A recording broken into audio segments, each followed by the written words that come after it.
Hey guys, it's Emily here, and unfortunately the YouTube video thing didn't work, so I'm recording it off of this and I'm going to upload it, and I'm sorry for the really bad quality.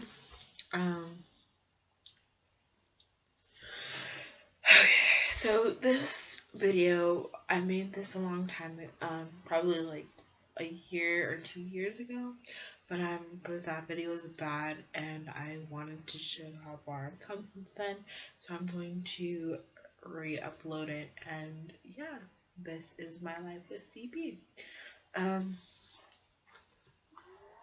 So basically I was born with cerebral palsy.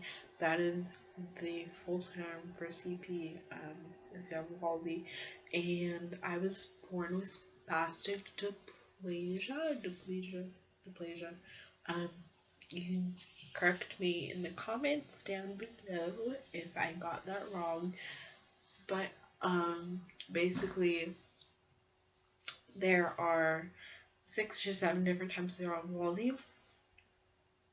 Like I said, I have spastic diplegia, and that affects my mobility and my motor skills and my legs and things like that. But I'm not paralyzed. It is the muscle tone in the legs that it affects. I can feel everything and I can move them and I feel pain and everything. It's horrible, but likewise. Okay. So but yeah, it does not affect my cognitive thinking, I think is what you call it. So, I'm in regular classes at high school, and I've been in my regular classes my entire life. Nothing has been different, so. But the only thing that my brain did not connect to is the, connected but not all that well to the, physical aspect of it, I guess. It didn't connect to the muscle tone sensors or my motor senses too much. But yeah, that's how cerebral palsy affects me.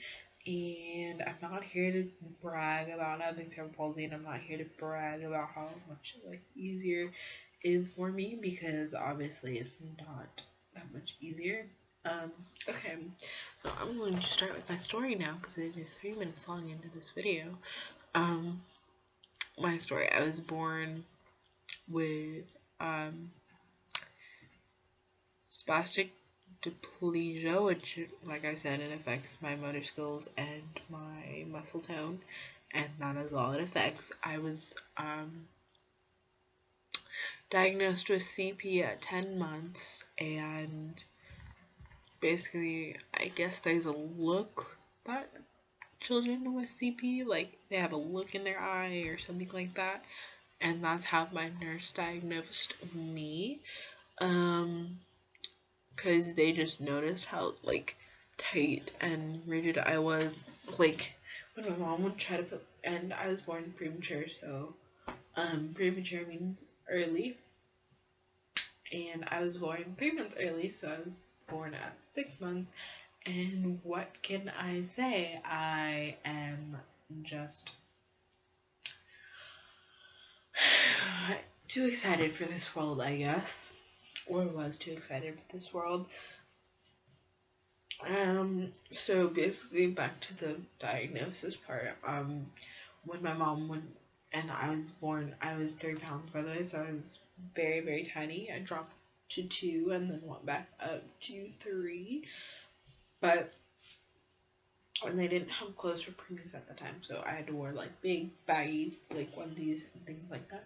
But when my mom would try to put clothes on me, she would try to extend my legs and my arms, but they just wouldn't extend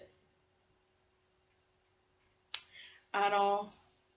So she took me back to the doctor, and they diagnosed me with CP, and now I have all these specialists and things like that. And getting on to my school life, because that is what I'm going to talk about mostly in this video.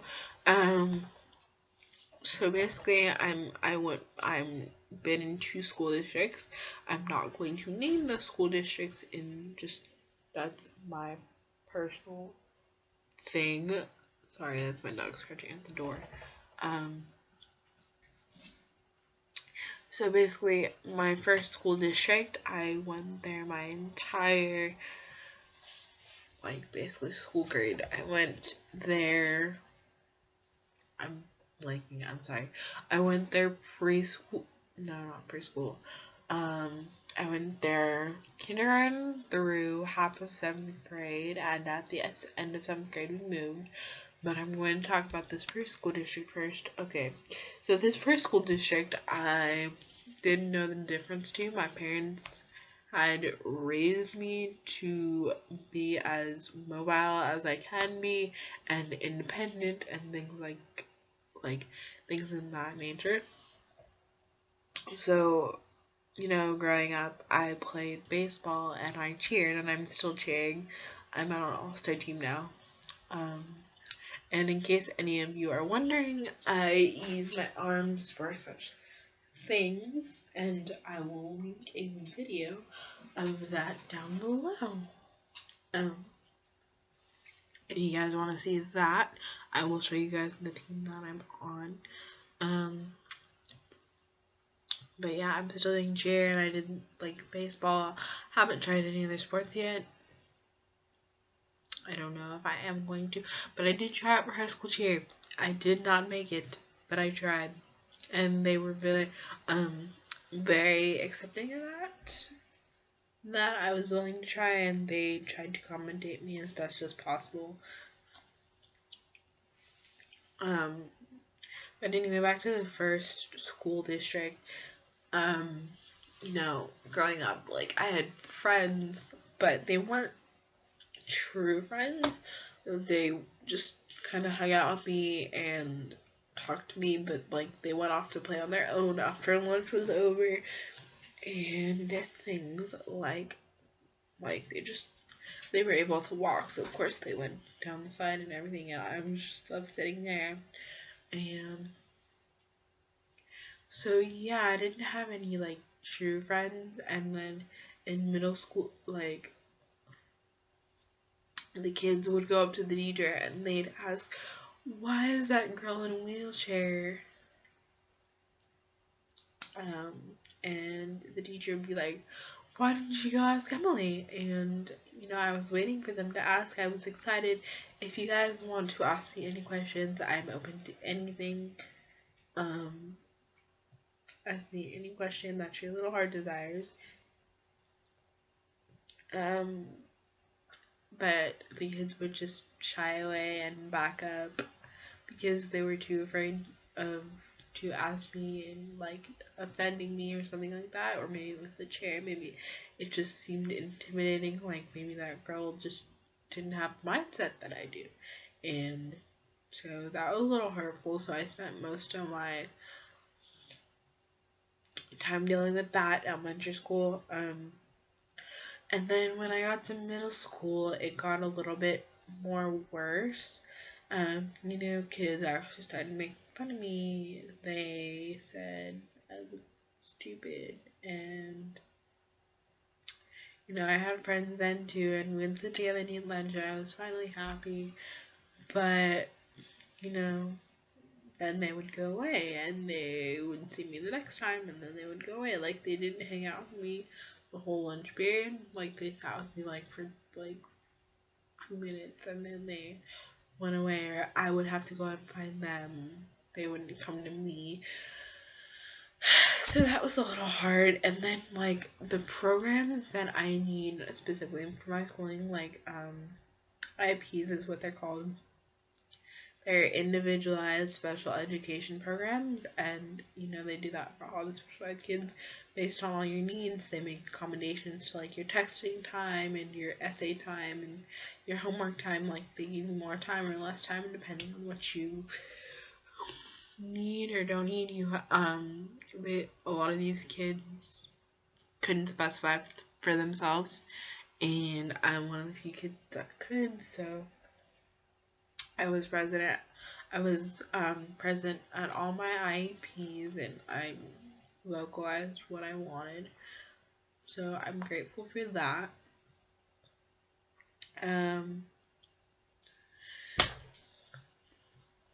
So yeah, middle school wasn't that great. The district wasn't really set up for me.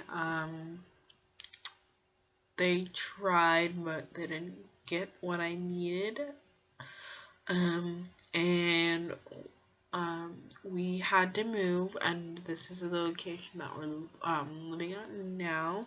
So we had to move to this to my current location, and basically I wanted to go back to school there because I had known my teacher. I loved the teacher that I had. He was so accommodating and so great and so nice. So I wanted to stay there specifically on the reason that I liked my teachers and they accommodated whatever I needed. But then I had to move, and so I signed in a transfer slip between districts, and my school district that I'm at now said, sure, she can go there, she can go wherever she wants, we're okay with that. But my old district said no, like, we have too many special ed kids in the district, like, we have no room anymore. And that was crazy because I had already been in that district for so many years, so they wouldn't let me back in. So that I just didn't I just didn't know what to do. I started crying, and yeah. But basically, I'll start with my first day of this new district. I moved there after I went to Florida for a cheer competition, and it was the week after, and it was my very first day of 7th grade. And I was sitting by myself at lunch. I didn't know any of the kids yet, and this one girl, her name is Charlotte, and she's still my very best friend. We've known each other for 4 years now, 4 or 5 years, and she's just like, hey, do you want to come and sit with us? Like, I just noticed that you were sitting here alone, and I want to come invite you to our group. So I said sure, not really knowing what to think of it because I didn't know at the time, like, whether or not. But that day, the group of friends that I sat with, they're still my very best friends to this day. Like, there was this little blonde girl. I remember she was so tiny, and she still is, and I love her to death. Her name is Jordan, and we're still very best friends to this day. She moved away and unfortunately does not go to my school anymore, which is sad. But yeah, she's my very best friend, and we have polar opposite personalities. I am more the girly side, and she loves Minecraft and video games and those types of things. But opposites attract. So hey, so yeah, this, I've already said it, but this district has been so good to me, and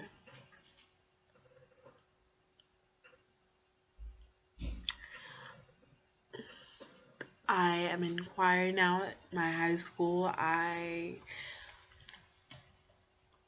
have so many gracious friends that come to me and say hi to me and sit with me at lunch, and I know so many people, and they all say hi, and they're not afraid to come up and conversate with me, and it just makes me super happy. So I'm really super happy in the place that I'm at right now.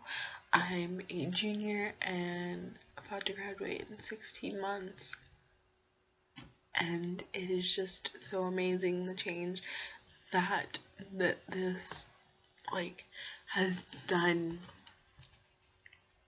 for me, and you know, I you would have to have me explain it to you in person because it is just so amazing. Like I'm in choir, I sing, and I just enjoy all my classes.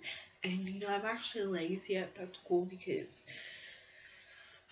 my assistant principal was my mom's teacher, and then my aunt went there, and she actually had cerebral palsy too. She passed away, unfortunately.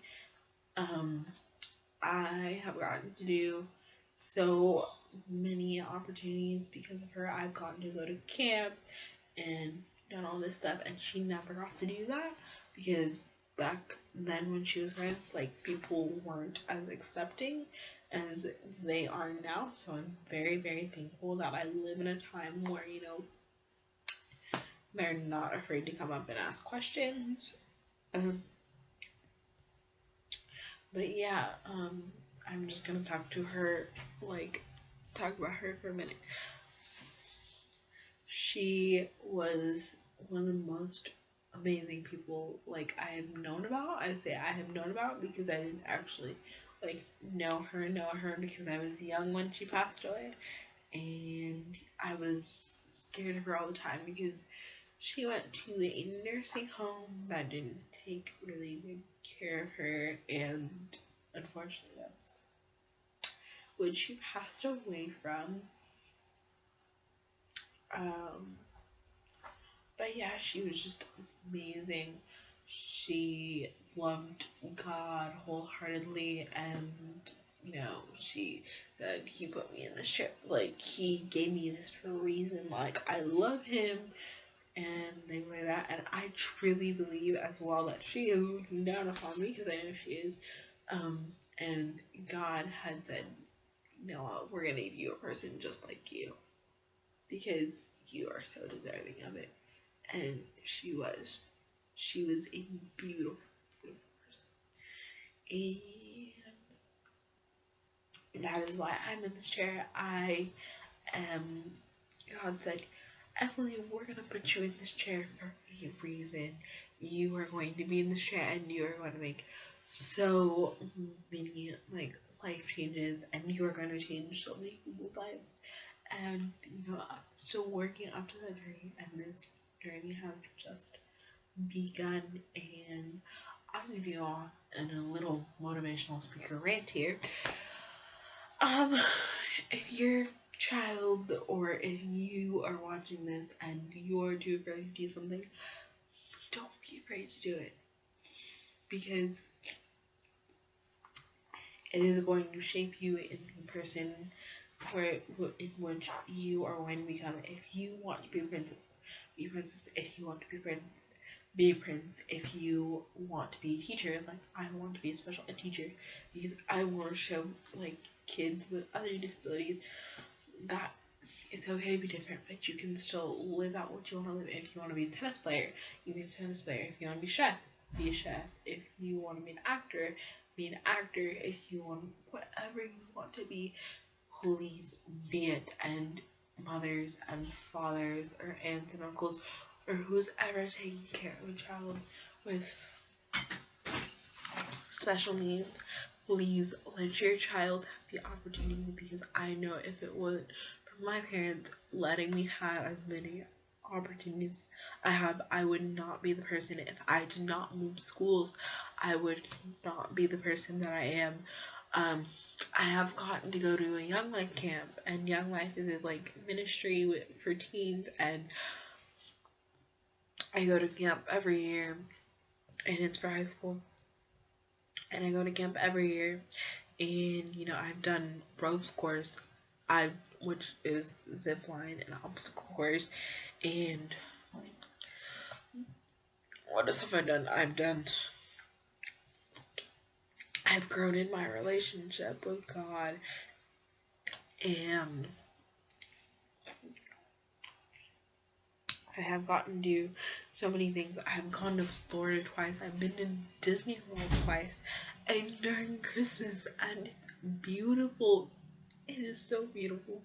If because I have done competitions and I have been a lot of places, got a lot of people looking to go.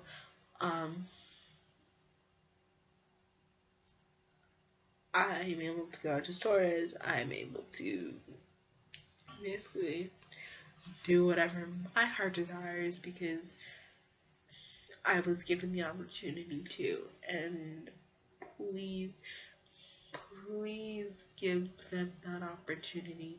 Or if you are watching this, and by you, I mean those people like grown-ups or teenagers or who's ever watching this, please, please take the opportunity and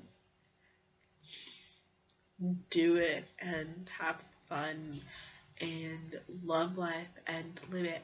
And cerebral palsy sucks sometimes. Every disability sucks. Life sucks sometimes. I've had my days, but you know, like, I don't hate on it because I was born like this for a reason. It does. I've lived the life I lived because of cerebral palsy, and I do not regret anything because I've gotten to do so much.